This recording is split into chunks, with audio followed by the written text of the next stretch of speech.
the Atlantic Ocean, the forgotten war zone for one of the most bitterly fought battles of World War II. And just at that moment, there was the most unholy bang.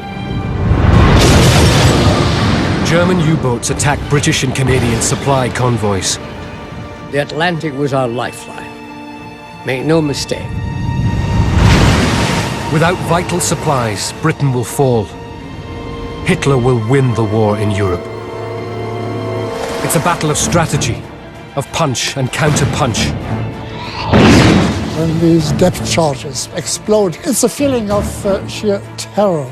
A race to develop technological supremacy, or get Lady Luck on their side. You just hope that other people would be in the water and you would survive. This is the Battle of the Atlantic. At stake, the outcome of World War II.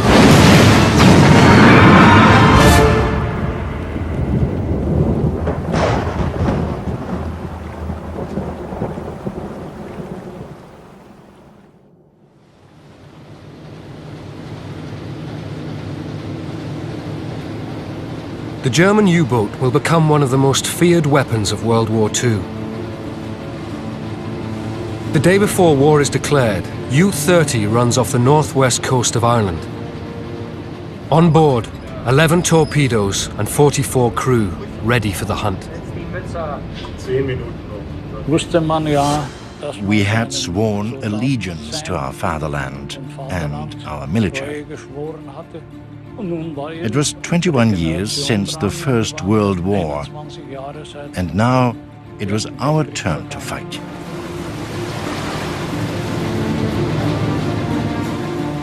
That same day, the liner Athenia leaves Britain bound for Canada. Passengers on board are fleeing Hitler's invasion of Eastern Europe. Among them, Jewish refugees Marianne Young and her husband. We fled the Czech Republic a week after the Nazis had taken over, and we decided we did not want to stay in Europe. I knew that the war was going to break out sooner or later, but I didn't think it was going to break out right then. On September the 3rd, 1939, Britain and France declare war on Germany. I was resting on my bunk and a colleague came in and shook me awake. And he said, "Guess what? The English declared war on us." I jumped up and went to the radio room and tried to hear what I could. We were told to treat England as an enemy immediately. At 4:30 p.m., with the war just 5 hours old, U-30 spots a ship some 400 kilometers northwest of Ireland. The commander, Fritz Julius Lemp, is too far away to make out whether it's a warship or not.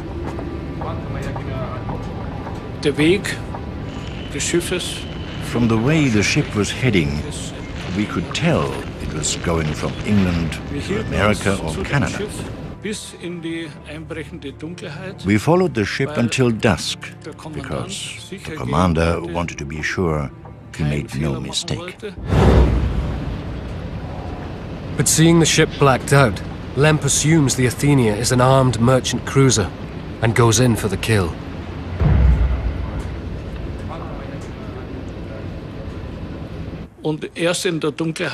When it was dark, we attacked the ship.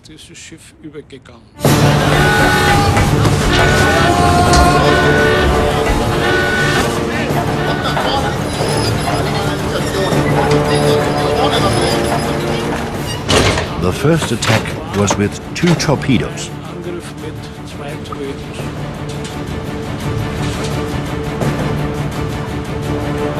Tor 1. Los!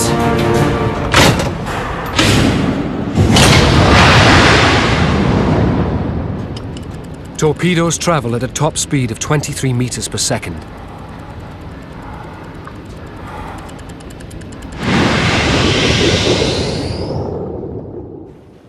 We were just starting to be served in the dining room. My husband was with me and his brother and I We are sitting at the table, and I remember very well we had soup or something. And suddenly there was an explosion. It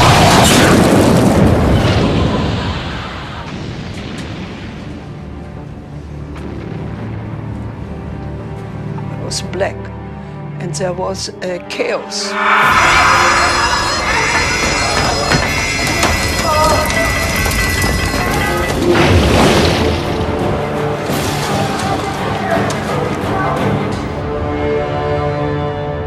Ich lief dann zum Funkraum und I ran into the wireless room and heard the Athenia call sign and the SOS. They had 1,100 passengers on board. Oh my God. Then suddenly I realized what we had done.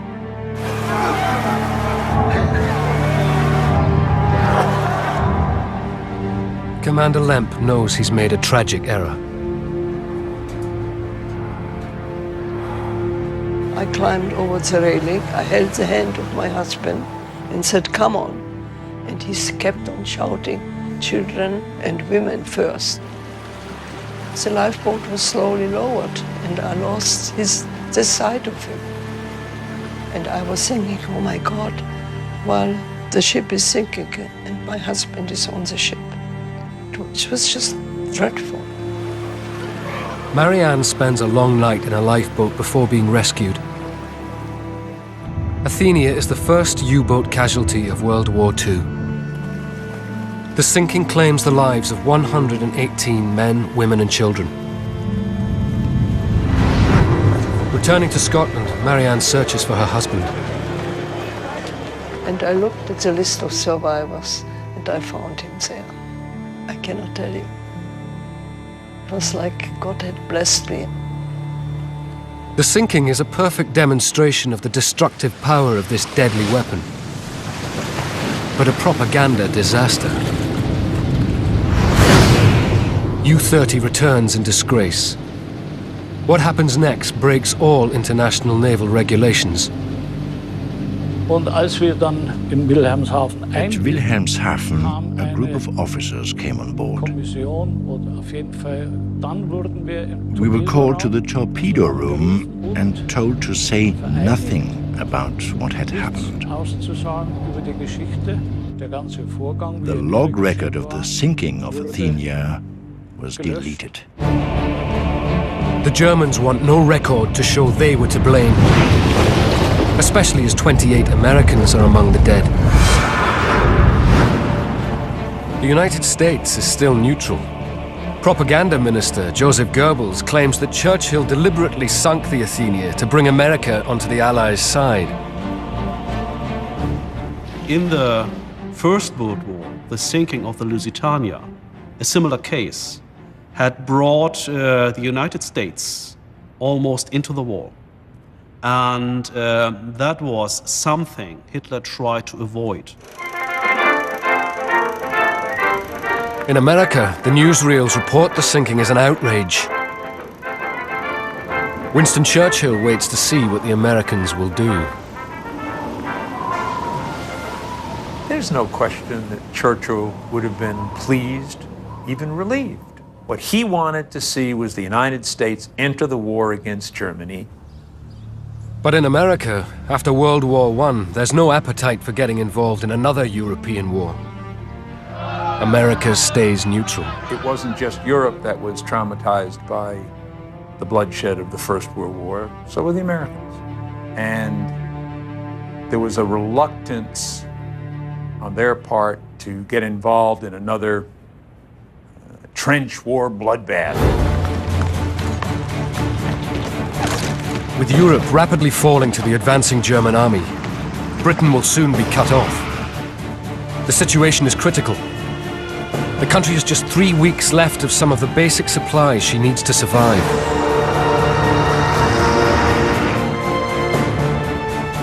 With no help from America, Britain looks to Canada. The sleepy Nova Scotian ports of Halifax and Sydney suddenly find themselves the hub of one of the largest supply operations the world has ever seen. For Canadians, then subjects of the British Empire, there is no question about coming to Britain's aid. As far as I was concerned, it was just an automatic reaction. The British Prime Minister declared war, and that, to me, meant that Canada went along. 4,500 kilometers of ocean separate Britain and Canada. Perfect U-boat hunting ground. But Britain is confident that the Royal Navy, the most powerful in the world, will easily protect the supply ships. It has not reckoned on the ruthless drive and ability of one man. In Germany, commander of the submarines, Karl Dönitz, makes plans to take on the Royal Navy and win. During World War I, Dönitz commanded a U-boat. Sunk by the British and captured, he is driven by a thirst for revenge. Dönitz writes in his memoirs, I believe in the fighting powers of the U-boat, a first-class offensive weapon in naval warfare and the best possible torpedo carrier.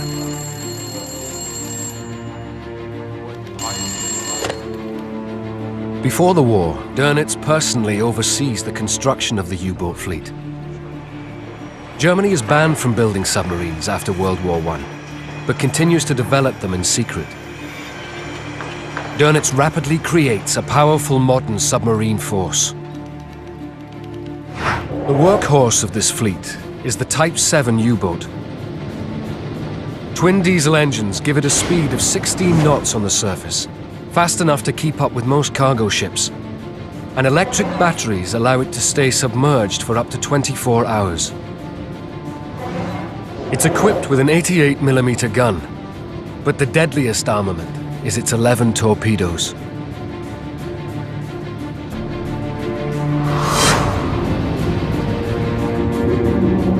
Later, Winston Churchill will write, "The only thing that ever really frightened me during the war was the U-boat peril."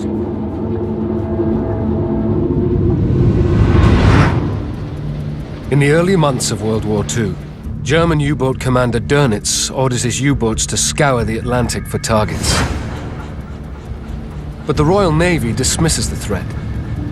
It's confident that an inherent weakness of the submarine will prove its downfall.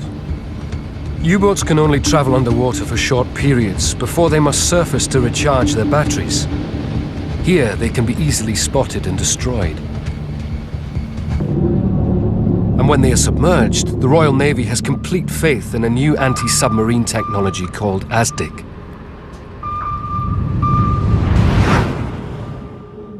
Developed before the war, it uses directional sound waves to see underwater. These bounce off submarines and are heard back as an echo. The quicker the return of the echo, the nearer the ship is to the submarine. When the distance is closed, depth charges can be launched. Demonstrations of this early type of sonar so impressed Churchill that he boasts, "This relieves us of our great danger."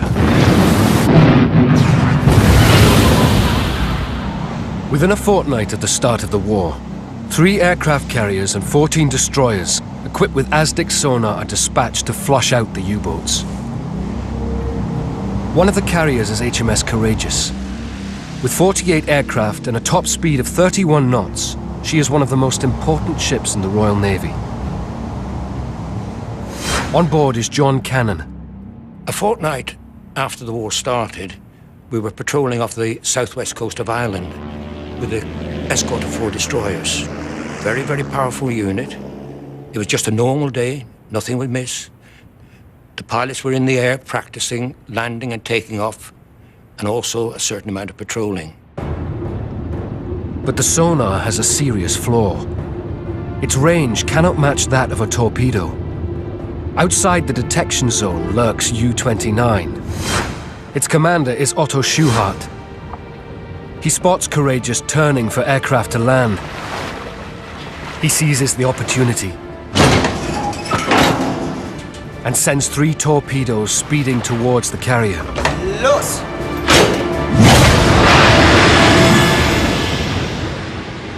And I remember looking at my watch It's 4 minutes to 8.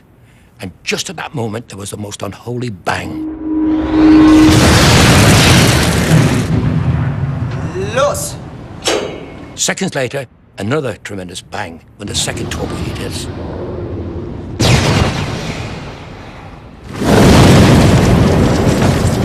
The torpedoes blow 2 big holes in Courageous. The carrier is doomed. I made my way up onto the upper deck. And I could see men were already jumping into the water. I slid down the starboard side of the Courageous, dived into the water and struck out as fast as I could to get away from the ship. And at that time, I saw the carrier settling in the sea. She went down, the sea folded over her like a shroud, and she was gone. Not long after that, everything went silent, but you could hear men thrashing around in the water. The 2 destroyers that were still with us, they couldn't stop to pick up survivors, because if they stopped, they could possibly have been vulnerable themselves.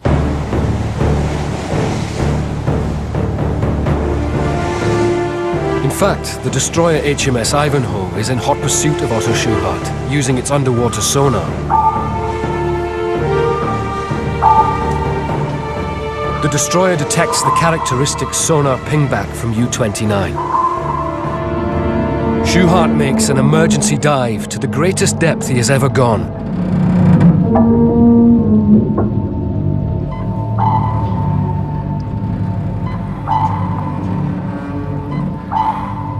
Being down there, even without enemy attacks, is not a very comfortable feeling.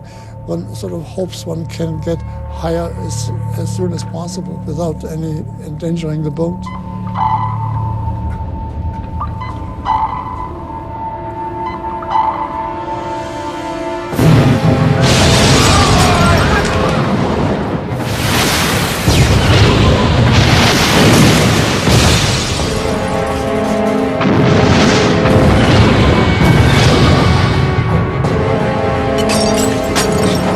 The attack lasts for several hours, until both destroyers have exhausted their charges.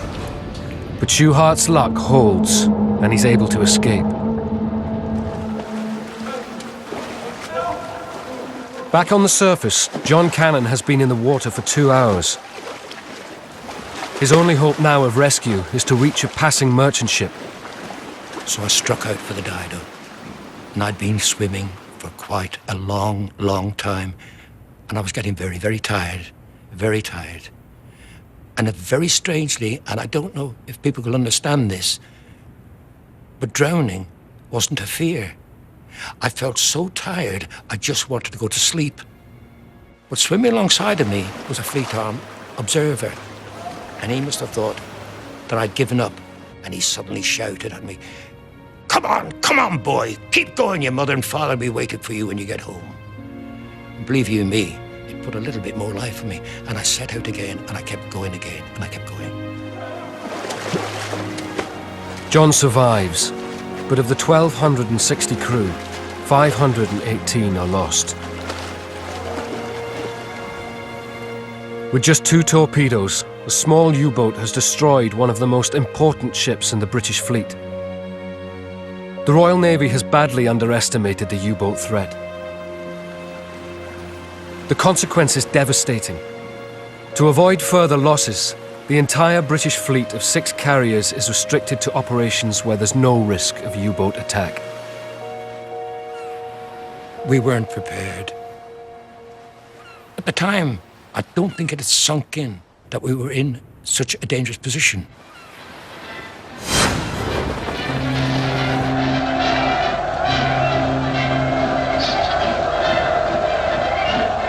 Otto Schuhart receives a hero's welcome on his return to port. Dönitz is delighted with the U-boat commander. The attack is proof U-boats can defeat the Royal Navy.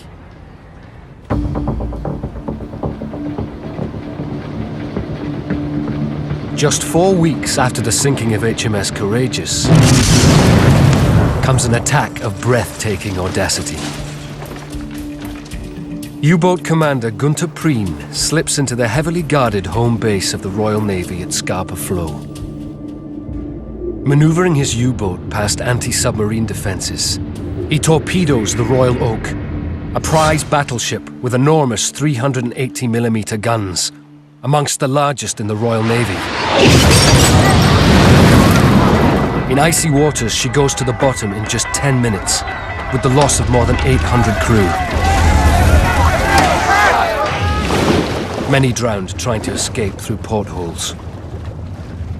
In Britain, the sinking of the Royal Oak is a national disaster. Even Winston Churchill concedes that the raid has been a remarkable exploit of professional skill and daring. Sinking a warship with a tiny U-boat, that's what you can call a gallant deed. So you can use this for propaganda. In Germany, Prien becomes a national hero. Ecstatic crowds welcome him to Berlin. Hitler awards him one of Germany's highest decorations, the Knight's Cross. For Karl Dönitz, it's vindication that U-boats can win the war for Germany. But for the British, it's a wake-up call. To counter the German threat, they deploy a tactic successfully used against U-boats in World War I, convoys. In convoys, merchant ships are grouped in tight formation, guarded by a small number of armed escorts. The tactical advantages are enormous. Ships sailing alone cannot all be given protection. But in a convoy, large numbers can be defended by just a few warships. Hundreds of merchant ships are pressed into convoy service. They're crewed not by the military, but by civilian sailors. Britain draws these merchant seamen from all four corners of its empire. At sea, everybody sticks together. Our ship had English and Arabs on it. And after that, we got Indian crew from India and Chinese crew from China. I joined the merchant navy because I liked the adventure of going to sea. That was a big thing. These volunteer seamen labor in all weathers to bring the vital supplies of fuel, machinery and food to Britain. I've seen a ship right on the top of a wave, and the stern, the propeller is going round out of the water, and then she had dropped right down, and all you can see is water all the way around you. The spray and the spume would come up across the foredeck and would freeze in the rigging as it came up.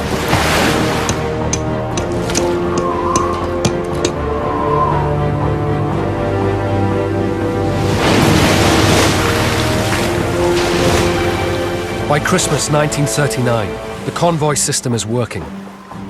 U-boats pick off 110 ships sailing alone, but only 4 are lost to U-boats out of nearly 6,000 crossing in convoys.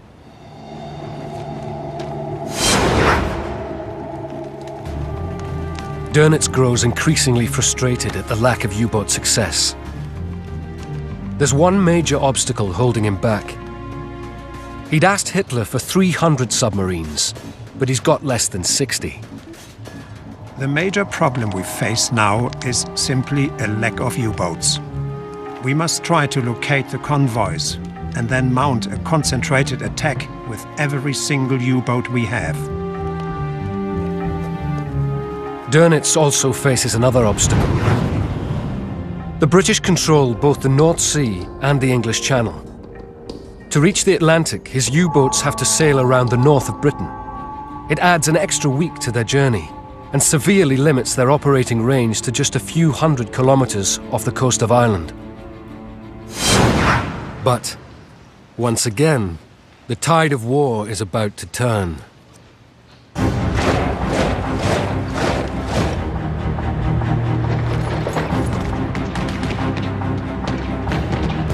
In the late spring of 1940, Hitler's armies strike west into France. The British are forced into a humiliating retreat from Dunkirk.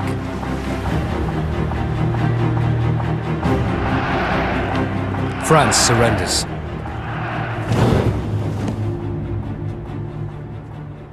The fall of France just changes everything. At that point, all sense that this could somehow be a controlled, limited, if perhaps protracted, European war simply goes out the window. I mean, Britain really is pushed to the brink. For Dönitz, it offers an incredible opportunity. The day after the surrender, he drives to Brittany on the French coast. Now his U-boats will have direct access to the Atlantic Ocean. Germany is now a major Atlantic power with defensible Atlantic bases. German submarines are nearly a week closer to the main Atlantic shipping lanes. That greatly increases their time on station, their effectiveness. Dönitz establishes a base in the port of Lorient and sets up his headquarters in an elegant villa overlooking the harbour. Construction starts on massive U-boat pens built out of heavily reinforced concrete up to 7 meters thick. Armoured doors and gun platforms make them self-contained fortresses where the boats can be repaired and refuelled. From these huge cathedrals of concrete, all ships in the North Atlantic are now within range of U-boat attack. And they've already been given permission from Berlin to pursue unrestricted submarine warfare.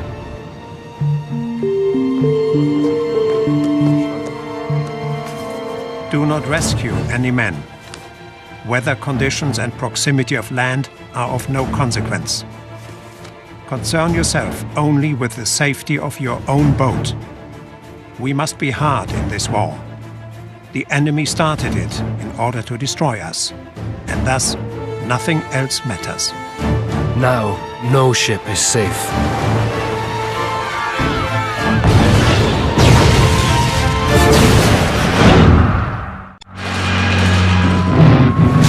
By 1940, with the German Luftwaffe blitzing British cities, some parents decide to send their children across the Atlantic to safety. I was 11 years old, and my parents decided that because the war was getting close to Britain, that I would have the opportunity of going to America. A year after war starts, Colin Ryder Richardson is one of 90 evacuee children leaving for Canada on the liner City of Benares. When the convoy reaches 800 kilometers northwest of Liverpool, their Royal Navy escort leaves it to meet another convoy, believing they're beyond the range of U-boats. On the 5th night into the journey, the children are told it's safe for them to sleep in their pajamas, rather than fully clothed with their life jackets on. We were a bit nervous, but we were assured that we were safe and that we could relax.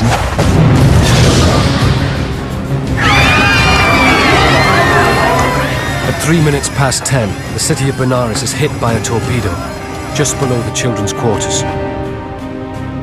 In the chaos, Colin finds his way to the lifeboats.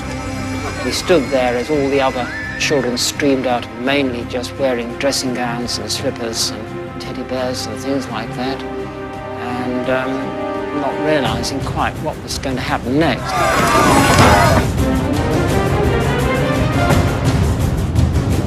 The city of Benares is listing badly, making it difficult to launch lifeboats. Torpedoed 450 kilometers from Rockall, she had been sailing in an area previously thought safe from U-boat attack.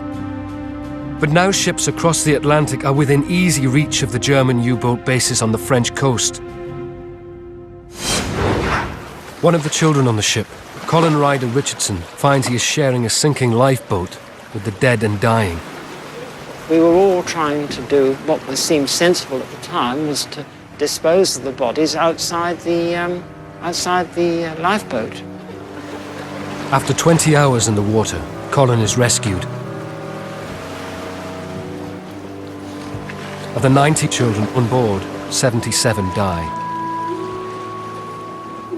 It definitely haunts me, and there's probably not a day that goes past without seeing those children. I was one of the lucky ones to survive, mainly because of my life jacket. Before sending him away, Colin's mother had bought him a life jacket. And in this pocket I had a belt, and my mother's handkerchief, which I only discovered a few years ago when it came out before.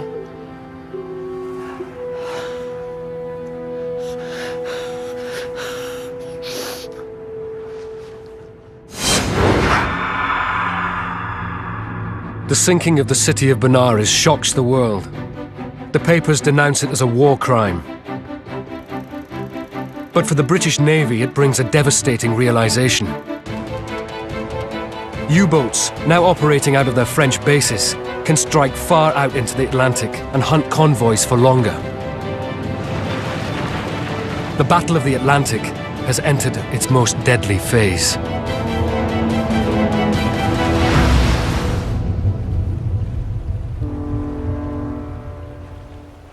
Convoys defended by warships are still the best protection against U-boat attack. Vice Admiral Dönitz must find a way to overcome their tactical strength. He decides on an audacious strategy. If it works, it will destroy the vital supply lines which are all that are keeping Britain from collapse. He calls it Wolfpack.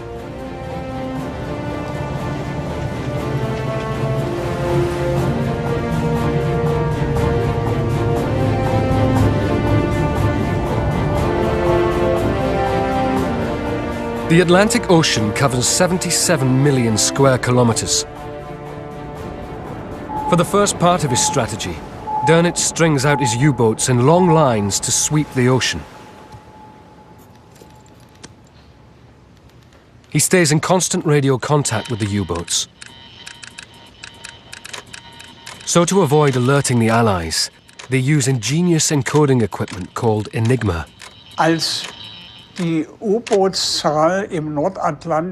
got more submarines in the Atlantic, the order came from U-boat command that when we spotted a convoy, we had to report the sighting back to base and hold off from attacking.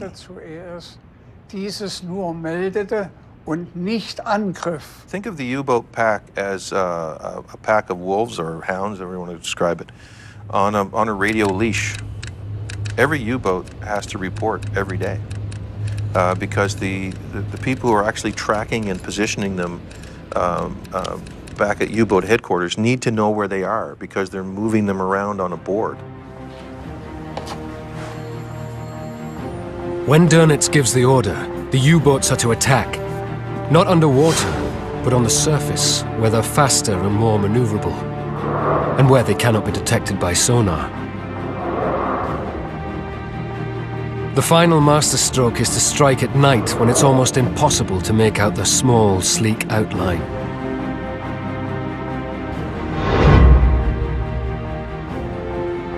The test for Dönitz's strategy comes when convoy SC-7 starts its 17-day journey from Canada to Britain. 35 ships are loaded with steel and timber. But many in the convoy are old and slow. And Royal Navy resources are so stretched, there's only one small escort available. It's the perfect target for the Wolfpack.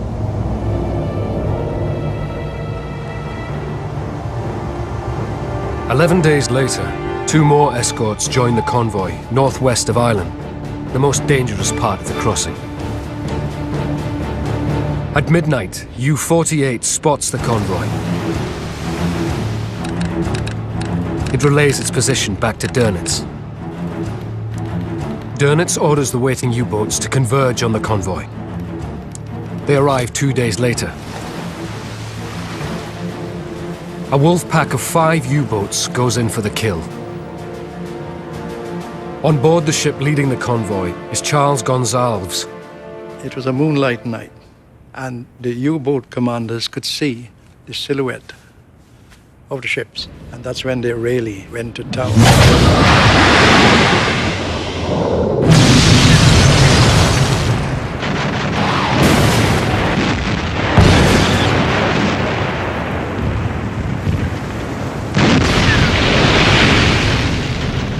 The attack is led by ace commander Otto Kretschmer. He will sink 250,000 tons of shipping, his nickname, the Tonnage King. The escorts are at their wits' end, shooting off star shells the whole time to comfort themselves and each other. Not that it makes much odds in the bright moonlight. I'm now beginning to pick ships off from astern of the convoy. Typically, a U-boat commander would try and position his boat ahead of the convoy, which allows them to come to him. The Germans' best and most experienced U-boat commanders like to get inside the convoy and shoot from there. Very short-range stuff, not for the faint of heart.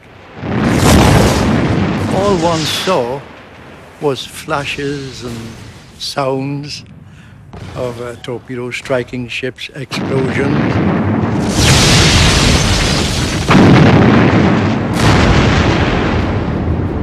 Charles Gonzalez's ship is sunk by U-101.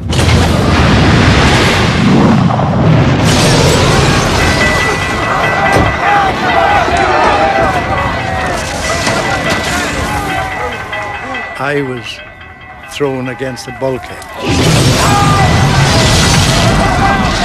I saw a lot of people obviously dead. It's then that I started to think, this is a nasty business. Back at his French base in Lorient, Dönitz follows events radioed in live by the U-boat commanders.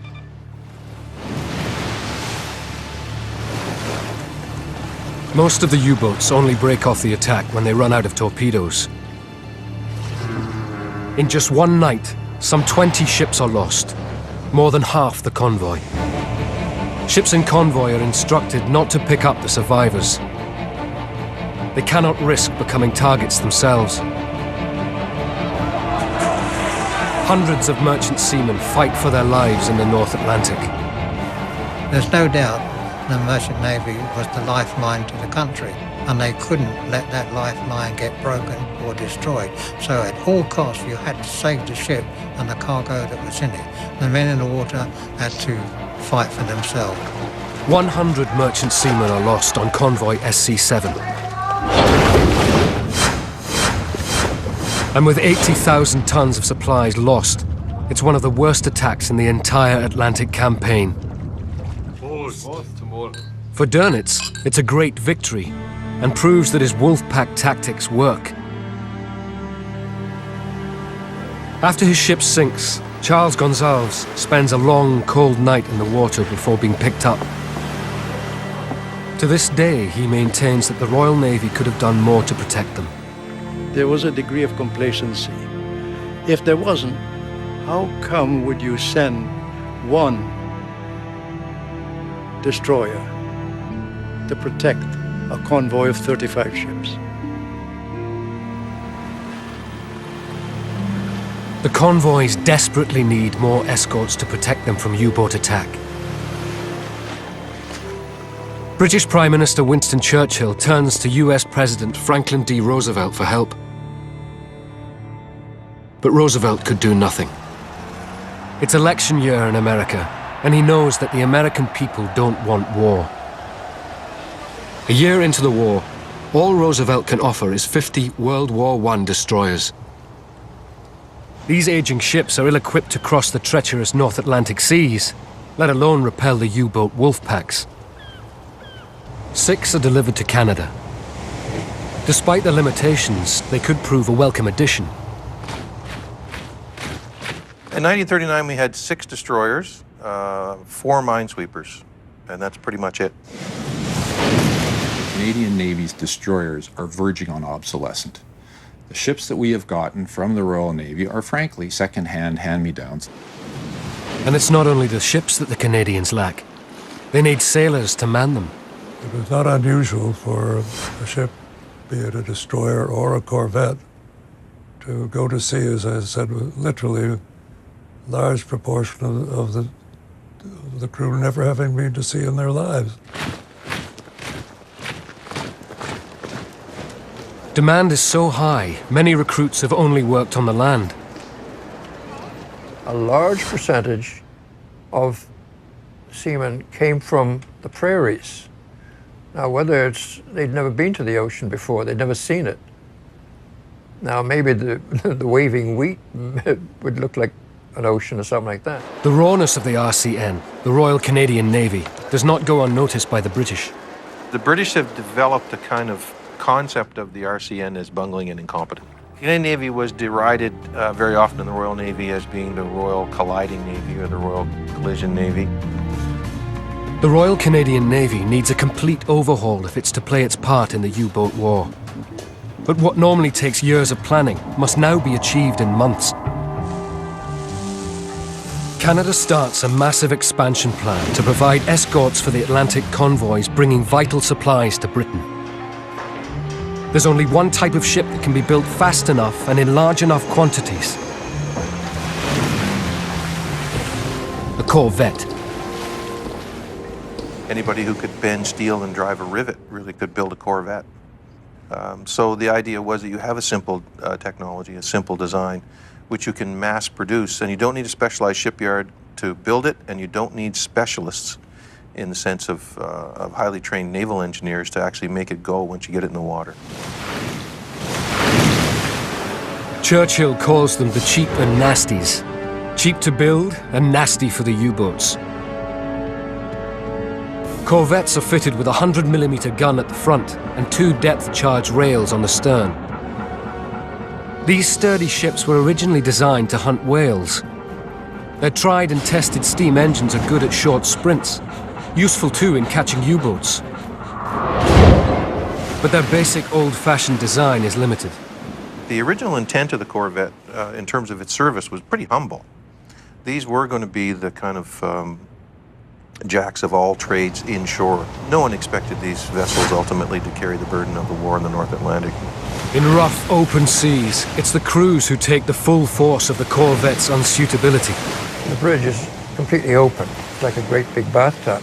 So you're getting it from the sea breaking over the front and from the weather pouring down from the top. When the corvettes get out to mid-ocean, they find that the weather is just too severe for them. They perform abysmally. People often wet for days on end, sleeping in wet clothes, working in wet clothes. It's cold and it's quite often frightening. But for now, the corvettes are the best hope to defeat Hitler's U-boats.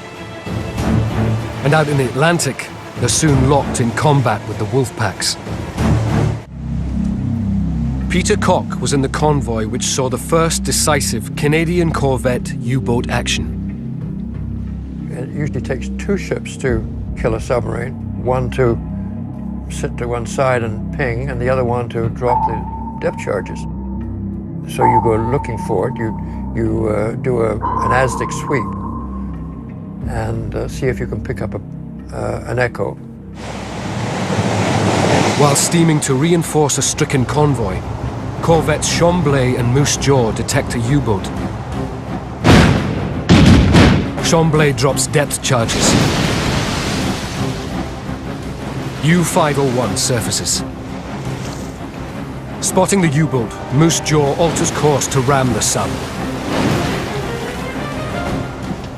A really sharp action followed in which there was a kind of a glancing blow by Moose Jaw, and at that moment when the corvette and the submarine were actually alongside one another, the captain of the U-boat actually stepped from his conning tower onto the forecastle of Moose Jaw. And then the ships managed to separate. The U-boat's crew actually got control of the submarine again. And then a bit of a chase took place until ultimately the sub was rammed and sunk. The U-boat commander and surviving crew of U-501 are taken prisoner. But the corvettes can never be more than a stopgap measure. Throughout the autumn of 1940, the wolf packs remorselessly pick off the convoy ships like sitting ducks. The situation is critical. Supplies of food to Britain have fallen to their lowest levels since the war began. All that stands between Britain and defeat are the heroic sacrifices being made by its volunteer seamen. 3-0, submarine, commencing echo sweep, red. Some crews on their very first ship only made about a few days' sail and they were sunk and dead, and they'd only been a few days in the service. It is now more dangerous to be a merchant seaman than fight in any branch of the British or Canadian armed forces.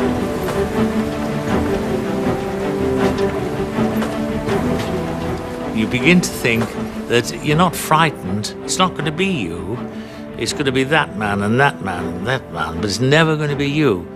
You couldn't be fearful of anything, and you just hope that other people, not you, would be in the water and you would survive. That was it. If there's a war on, you don't think you're going to lose. You've got to think you're going to win. The final death toll of merchant seamen lost in the Battle of the Atlantic will reach more than 30,000. The merchant sailors wouldn't go to sea, the ships wouldn't move, and the whole thing would fall apart. And it's quite a remarkable story, and they are the unsung heroes of the Atlantic War. Dönitz wolf pack strategy is proving a stunning success.